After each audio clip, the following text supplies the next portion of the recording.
केशव नगर राज्य के एक छोटे से गांव में हरिराम नाम का एक सीधा साधा, मेहनती और ईमानदार किसान अपनी पत्नी के साथ खेत में बैठा हुआ था। देखना, हमारी फसल इस साल बहुत अच्छी होगी।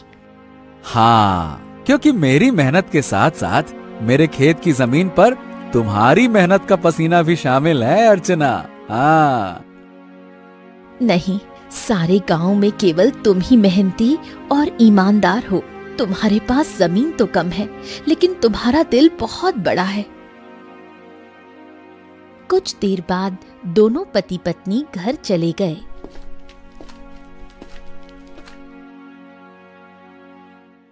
मैं तुम्हें एक बात बताना तो भूल ही गई, घर में लकड़ियां खत्म हो गई हैं। अरे चिंता मत करो, मैं कल सुबह सबसे पहले जंगल में लकड़ियां काटने के लिए ही चला जाऊंगा। ठीक है ना, ले आऊंगा। चलो अब।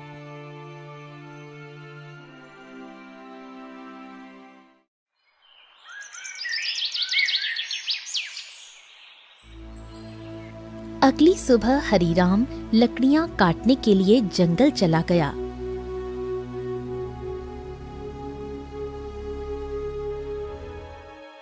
हरिराम एक पेड़ पर कुल्हाड़ी चलाने ही वाला था कि तभी उसने देखा झाड़ियों में एक घायल बंदर कराह रहा था।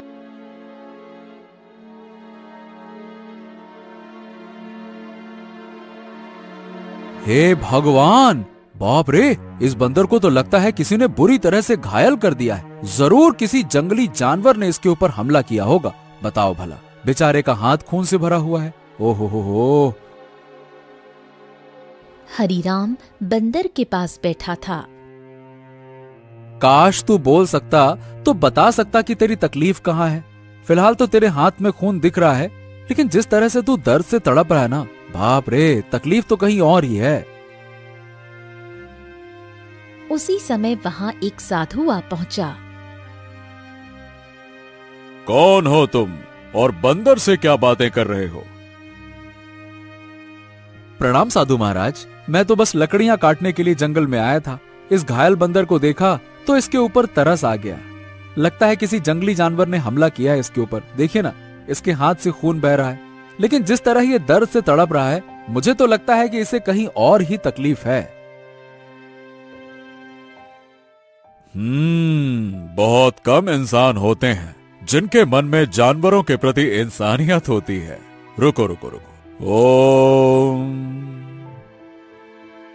इतना बोलकर साधु मंत्र पढ़ने लगा। अचानक रंग बिरंगी किरणों से बंदर का जख्म सही हो गया। हाँ, अब ये बंदर तुम्हें बता सकता है कि इसकी तकलीफ कहाँ है। इतना बोलकर साधु वहां से चला गया। बंदर उठकर खड़ा हो गया। मेरे कंधे में बहुत दर्द हो रहा था। हाँ, अब अच्छा लग रहा है। एक शेर ने मुझ पर हमला किया। मैं बचने के लिए दूसरे पेड़ में कूदा। शेर का पंजा मेरे हाथ में लगा और मेरा हाथ घायल हो गया। मैं पेड़ ही नहीं पकड़ पाया और मैं जैसे ही नीचे गिरा, बाप रे बाप, मेरे कंधे में बहुत चोट लग गई थी।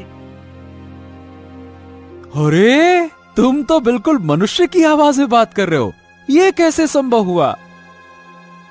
जब साधु ने मंत्र पढ़ा ना, तब मुझे ऐसा लगा कि मेरे अंदर बात करने की शक्ति आ गई है। मैंने बोला और मेरी आवाज तुम तक पहुंच गई।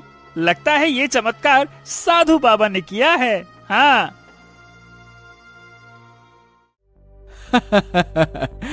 अच्छा ये बताओ, तुम मेरे घर पे चलोगे? ओहो, अब तुमने मेरी जान बचाई है तो अब तो मैं तुम्हारे साथ ही चिपक गया हूँ। मतलब मैं तुम्हारे साथ ही रहूंगा। और क्योंकि मैं इंसानों की तरह बात करने लगा हूँ, तो मैं बंदरों से अब तो अलग हो गया हूँ ना।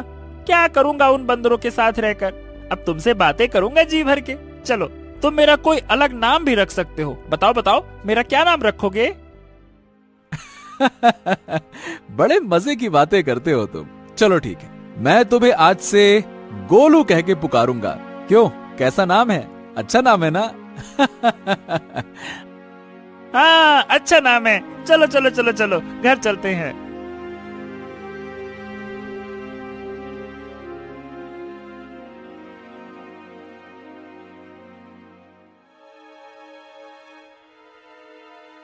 अरे, ये जंगल से तुम बंदर को क्यों पकड़ लाए? हरिराम पूरी घटना अर्चना को बताने लगा। क्या वास्तव में बंदर बात कर सकता है? अरे तुम स्वयं पूछ लो। क्या नाम है तुम्हारा? मेरा नाम गोलू है। हरिराम ने मेरी जान बचाई है और अब मैं उसका साथी हूँ। साथी क्या, अब तो मैं तुम्हारे परिवार का हिस्सा हूँ। अर्चना आश्चर्य में पड़ गई। समय बीतने लगा। गोलू की मौजूदगी घर में नई जान ले आई थी।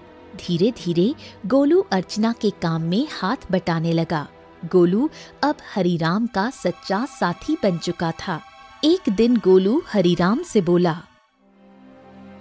हरिराम, अब मैं भी तुम्हारे साथ खेत में चलूंगा। क्या करूंगा घर में बैठे बैठे, मुझे भी चलना है। अरे गोलू, खेत का काम आसान नहीं होता, बहुत मेहनत लगती है। क्या करोगे तुम वहाँ पे? अरे क्या करूंगा क्या, मैं भी तुम्हारे साथ मेहनत करूंगा। और क्या मुझे कम मेहनती समझा है क्या? बस डर ये है कि गांव वालों ने तुम्हें बोलते हुए देख लिया ना, तो वो न जाने क्या समझेंगे। अरे पर जब मैंने तुमसे पहली बार बात की थी तो क्या तुम डरे थे क्या, बताओ? देखो गोलू, मैं दुनिया को जानता हूँ। हर कोई मेरे जैसा नहीं होता है जो तुम्हें समझ सके। ओहो, मुझे दुनिया से क्या है लेना देना, मुझे तो तुम्हारे संग है रहना। मेरा मतलब ये है कि मुझे बस तुमसे मतलब है, क्योंकि मैं तुम्हारा साथी हूँ। हरिराम मुस्कुराया और अगले दिन गोलू को साथ लेकर खेत चला गया। कुछ ही दिनों में गोलू ने खेती की हर बात सीख ली। अब वो हरिराम का सच्चा मददगार बन गया था।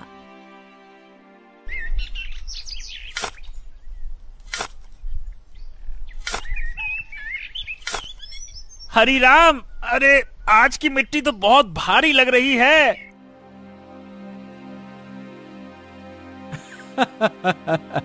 गोलू, अब तो तू पक्का किसान बन गया है। मिट्टी का भी फर्क समझने लगा है। गोलू की बात अब गांव में फैलने लगी थी और ये बात आखिरकार पहुंची जमींदार चौधरी के कानों तक। क्या हरिराम के घर एक बंदर है जो इंसानों की तरह बोलता है? हाँ जमींदार साहब, मैं खुद देख चुका हूँ। अरे मैंने तो उसे बोलते हुए सुना भी है। पहली बार तो मैं डर गया था। अरे भैया, तो फिर उस बंदर को लेकर तमाशा करना चाहिए, उससे तो बड़ी अच्छी कमाई होगी। ये बात आपने बिल्कुल पते की कही जमींदार साहब। जमींदार की हंसी कुछ देर चली, फिर वो गंभीर हो गया। इस हरिराम की जमीन पर मेरी नजर बहुत समय से है। बाकी सब तो मेरे कर्जदार बन चुके हैं, पर ये ससुरा हरिराम ये कभी झुका ही नहीं। उसकी जमीन बहुत उपजाऊ है जमींदार, बंजर में भी फसल उग जाती है। अरे इसमें मिट्टी का कोई खेल नहीं है भीमा। उसकी किस्मत और सितारे बुलंद है, पर जिस दिन वो सितारे गिरेंगे ना, उसी दिन ये खेत मेरा होगा और हरिराम मेरे कदमों में होगा, देख लेना तुम।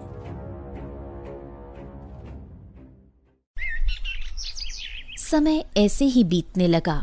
एक दिन हरिराम और गोलू जब खेत से घर लौटे तो आंगन में बैठी अर्चना को देखकर दोनों के चेहरे पर चिंता की रेखाएं खिंच गईं।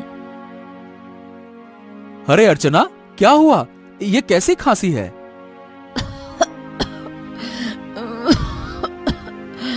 कुछ दिनों से खांसी हो रही है, अब तो दिन ब दिन और भी बढ़ती जा रही है। हरिराम, इसे नजरअंदाज मत करो, किसी अच्छे वैद्य को तुरंत बुलाना चाहिए। हरिराम ने देर न करते हुए गांव के एक अनुभवी वैद्य को बुला लिया। वैद्य ने अर्चना को ध्यान से देखा।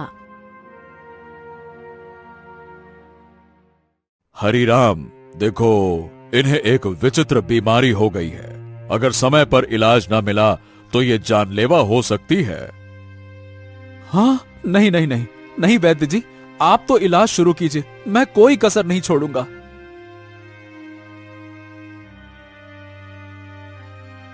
उस दिन से हरिराम का सारा धन अपनी पत्नी के इलाज में लगने लगा। हफ्तों बीतते गए और एक दिन ऐसा आया जब उसकी सारी जमा पूंजी खत्म हो गई। उस दिन हरिराम घर पर अकेला बैठा था।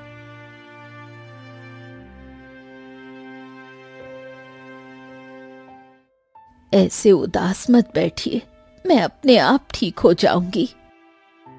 ऐसा ऐसा मत कहो अर्चना, मैं तुम्हें इस हालत में नहीं देख सकता। तो अब क्या करोगे? जो कुछ था सब तो मेरे इलाज में लगा दिया। अब तो बीज खरीदने तक के पैसे नहीं बचे। हरिराम सिर झुकाए बैठा था। तभी गोलू तेजी से दौड़ता हुआ आया।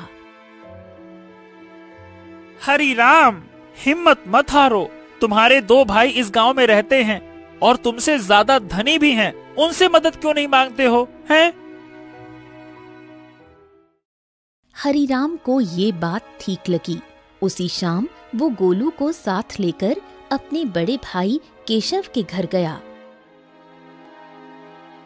ओहो हरिराम, क्यों भाई, आज हमारे घर का रास्ता कैसे भूल गए हैं? भैया, अर्चना की बीमारी के बारे में तो अब गांव में सब जानते हैं। मैंने जो कुछ कमाया सब इलाज में लग गया। अब कुछ धन की जरूरत है भैया। तुम तो जानते हो मेरी फसल इस बार खराब हुई है। अब खुद मुझे उधारी लेना पड़ रहा है, तो मैं तुम्हें कहां से दूं? हरिराम कुछ नहीं बोला, सिर झुकाकर बाहर निकल आया। अरे वो झूठ बोल रहा था हरिराम, मैंने उसके चेहरे को देखा है, वो देना ही नहीं चाहता था। हाँ जानता हूँ रे गोलू, पर चलो एक और भाई है, उनसे मिलते हैं, चलो। अब दोनों बिरजू के घर पहुंचे। बिरजू ने दरवाजा खोला और हरिराम को देखकर चौंक गया। ओ हरिराम, आज भाई की याद कैसे आ गई? भैया भैया, मेरी पत्नी अर्चना बहुत बीमार है, थोड़ा सा धन चाहिए इलाज के लिए। क्या? अरे बंटवारे में वैसे भी तुझे ज्यादा जमीन मिल गई थी, उसे बेच नहीं देता? मेरे पास धन का पेड़ लगा है क्या जो मांगने चला आया? झूठ मत बोलो भैया, सच तो यह है कि तुमने और केशव भैया ने मेरे हिस्से की जमीन भी दबा ली थी। मुझे 6 बीघा जमीन मिलनी थी, बस 2 बीघा मिली है, 2 बीघा। अरे निकल जा यहाँ से, अगर कर्ज लेना है तो जमींदार के पास जा, मुंह उठा के चले आते, भाग यहाँ से।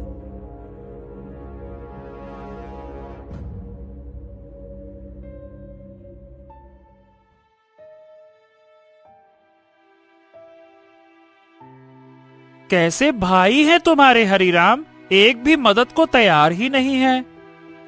हाँ, इस दुनिया में इंसान ऐसे ही होते हैं, मतलबी, अपना पराया कुछ नहीं देखते। तो अब क्या करोगे? क्या जमींदार के पास जाओगे? हाँ, मजबूरी है गोलू, मैं नहीं जाना चाहता था, इसीलिए तुम्हारे कहने पे भाइयों के पास गया। अब तुम ही बताओ, मेरे पास और क्या रास्ता बचा है, बताओ।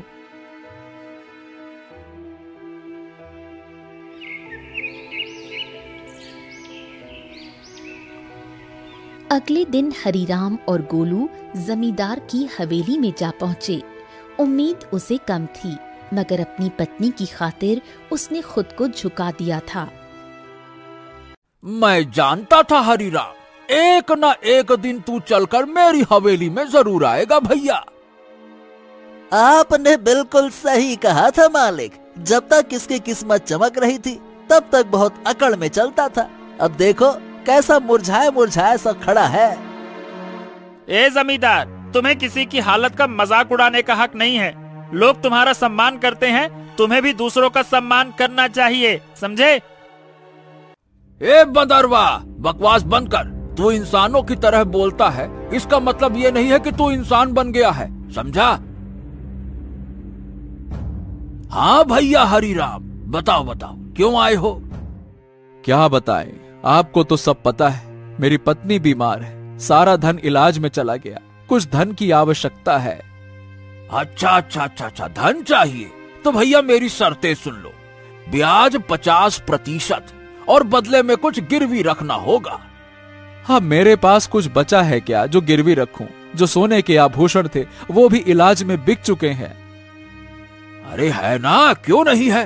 तेरे पास 2 बीघा जमीन है, भैया उसे गिरवी रखो। वक्त पर कर्ज चुकाएगा तो जमीन तेरी वरना मेरी, सीधा हिसाब। बोलो भैया। हरीराम सोच में पड़ गया। उसे अपनी पत्नी का जीवन बचाना था, मगर कीमत बहुत बड़ी थी। अरे ये तो सरासर अन्याय है। तुम किसी की मजबूरी का फायदा उठा रहे हो। ऐसे तो हरीराम कभी कर्ज ही नहीं चुका पाएगा। ए हरीराम, पहले तो तू इस अपने पालतू बोलने वाले बंदर को ले जा यहाँ से, नहीं तो मेरा मन बदल गया तो हो गया तेरा काम। जब से आया है पटर पटर पटर पटर। चुप कर। हरीराम चलो मेरे साथ, ये कर्ज मत लो, चलो। गोलू, मेरे पास अब और कोई चारा नहीं है। अरे तुम बस चलो तो, मैं तुम्हारी मदद करूंगा ना। हाँ चलो मेरे साथ। हरीराम गोलू के साथ चला गया। हवेली के भीतर जमींदार और भीमा गुस्से से खौल रहे थे। ए मालिक, हरीराम तो हाथ से निकल गया। अरे चिंता मत कर बेटा, मजबूरी उसे फिर लौट आएगी। कितना दूर जाएगा वो?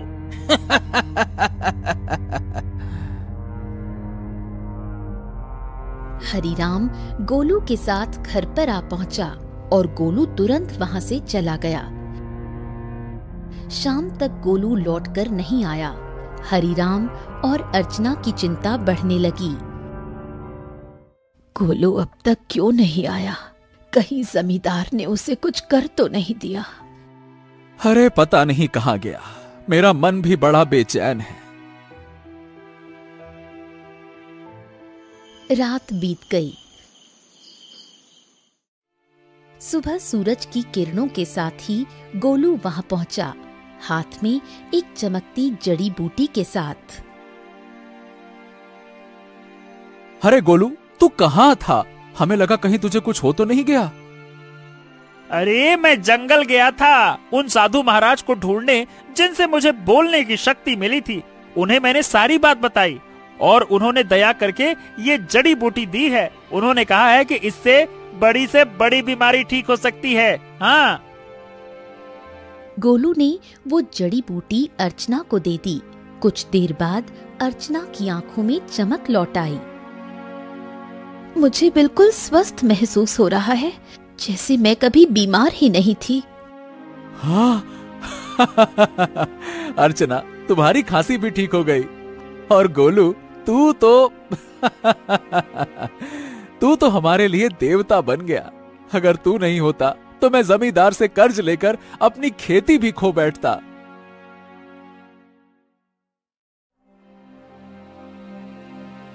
हाँ, अब मेरी पत्नी तो ठीक है, लेकिन खेत में बीज डालने के पैसे तक नहीं बचे।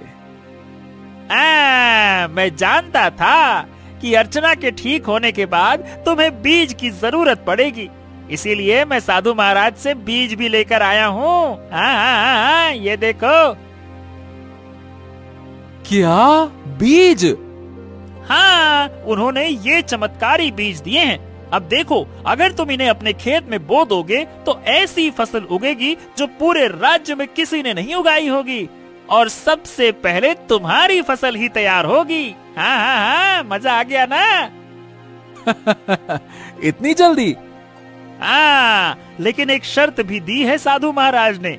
जब तुम्हारा समय अच्छा हो जाए तब तुम उन लोगों की मदद करना जो जमींदार के कर्ज में दबे हुए हैं। अरे मित्र गोलू, गोलू गोलू गोलू, तू मेरा सच्चा साथी निकला। हम दोनों मिलकर अच्छे से खेत में फसल बोएंगे। चल मेरे भाई।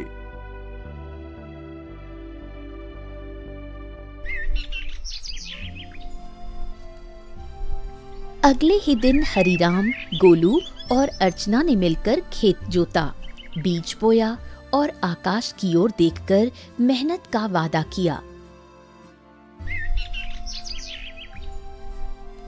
कुछ ही दिनों में हरिराम के खेत में ऐसी फसल लहराई जैसे किसी ने पहले कभी नहीं देखी थी।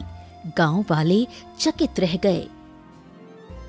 अरे देखो रे देखो, हरिराम के खेत में तो जैसे सोने जैसी फसल लहरा रही है। हाँ हाँ हाँ हाँ हाँ।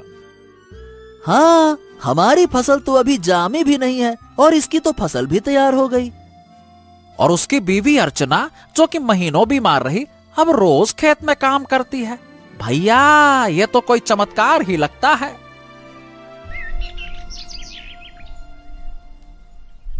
कुछ दिनों बाद हरिराम की किस्मत बदल गई।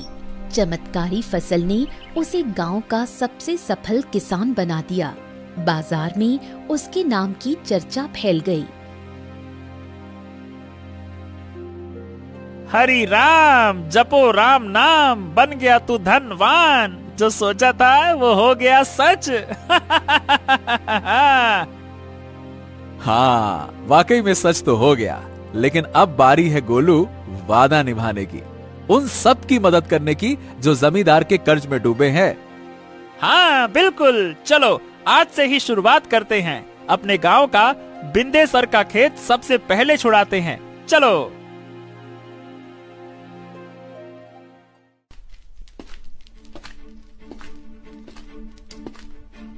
हरिराम और गोलू ने अपना मुनाफा इकट्ठा किया और एक एक कर गांव वालों का कर्ज चुकाने लगे। बिंदेसर, भोलू, रज्जो सभी ने अपनी जमीन वापस पा ली। हरिराम भैया, आज आपने हमें नया जीवन दे दिया। सही बताओ, बिल्कुल, बहुत बहुत धन्यवाद।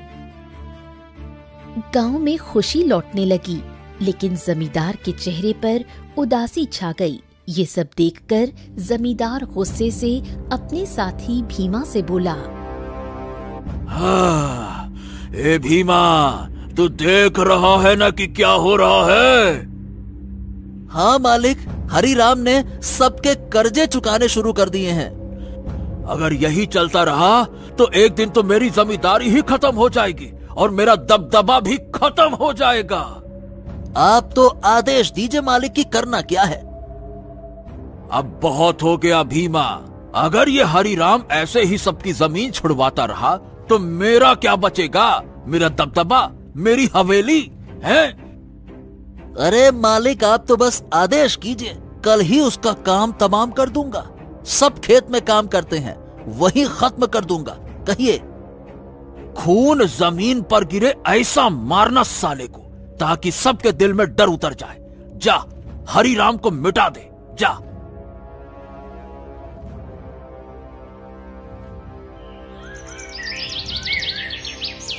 सुबह का सूरज उगा, लेकिन किसी तूफान से पहले की शांति जैसा लग रहा था। हरिराम खेत में बीजों को देख रहा था, जो अब सोने जैसे चमकते दिखते थे। अरे गोलू, देख तो, ये फसल तो जैसे गाना गा रही हो। तुम्हारे हाथ की छुअन में जादू है। हाँ बिल्कुल सही कह रहे हो मित्र। इस बार की फसल सोने की फसल जैसी उगती हुई दिख रही है। वाह वाह वाह वाह वाह वाह। इतना बोलकर अचानक गोलू एक ओर हट गया। सच तो ये था कि गोलू को किसी की आहट की भनक लग चुकी थी। तभी वहां जमींदार और भीमा आ पहुंचे। भीमा के हाथ में लंबा बर्छा था। हरिराम झुका हुआ था। अब भुगतो किसान। जैसे ही भीमा ने हरिराम की ओर बर्छा फेंका, एक छलांग, एक चीख, एक वार, लेकिन हरिराम पर नहीं, गोलू पर। गोलू! नहीं नहीं नहीं, ये क्या किया तूने? तुम्हारे लिए मित्रता का मतलब सिर्फ साथ नहीं होता, कभी कभी बलिदान भी होता है। तूने मेरी जान बचाने के लिए अपनी जान दांव पर लगा दी। क्योंकि तुम मेरे साथी हो और मैं तुम्हारा।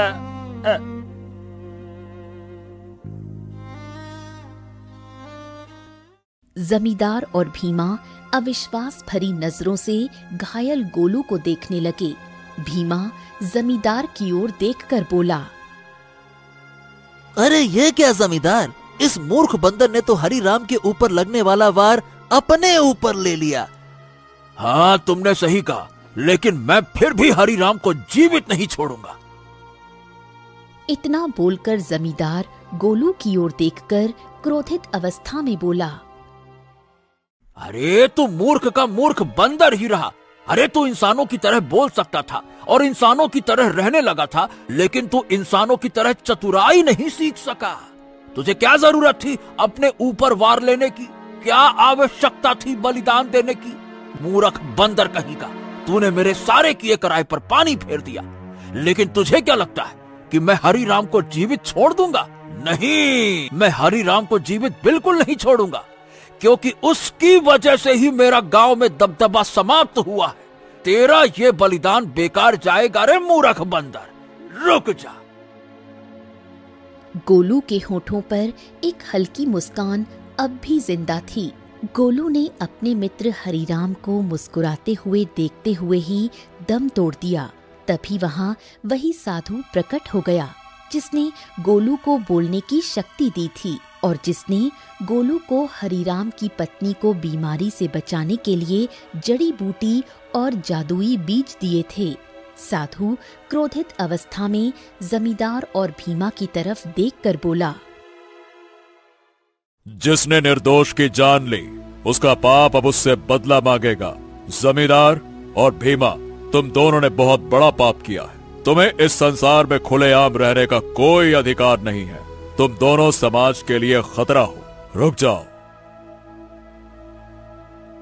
इतना बोलकर साधु की क्रोधित आंखों से रंग बिरंगी किरणें निकलकर भीमा और जमींदार के शरीर पर पड़ने लगी और अगले ही पल उनके शरीर में आग लग गई। कुछ ही देर में वो दोनों जलकर राख हो गए। गांव वाले इकट्ठा हो गए। साधु हरिराम की ओर देखकर बोला, हाँ, तुम्हारा और गोलू का साथ यहीं तक लिखा था हरिराम। लेकिन साधु महाराज, जमींदार के साथी भीमा ने मेरे ऊपर हमला किया था, लेकिन गोलू ने उसे अपने शरीर पर ले लिया। हाँ, क्योंकि वो तुम्हारा सच्चा साथी था। जाते जाते गोलू ने अपनी मित्रता का कर्ज चुका दिया। अपने साथी को कभी नहीं भूलना हरिराम। इतना कहकर साधु रंग बिरंगी किरणों में वहां से गायब हो गया। गांव वाले नम आंखों से गोलू के बलिदान की सराहना करने लगे। अरे ये कोई साधारण बंदर नहीं था भैया, देवता था, देवता, हरिराम का सच्चा साथी। हाँ भैया, इसने अपनी जान दे दी और हम सबको बचा लिया। बहुत अच्छा बंदर था। कुछ दिनों बाद हरिराम ने नम आंखों से गोलू की याद में उसी खेत में एक पौधा लगाया जो आगे जाकर बना साथी वृक्ष। गोलू, तेरे बिना सब अधूरा लगेगा, लेकिन तू मिटा नहीं। तू हर उस फसल में है जो इस धरती से उगेगी। कभी कभी सच्चा साथी इंसान नहीं होता, वो एक जानवर हो सकता है जो बिना शर्त प्रेम करे, रक्षा करे और अगर जरूरत पड़े तो जीवन भी दे दे।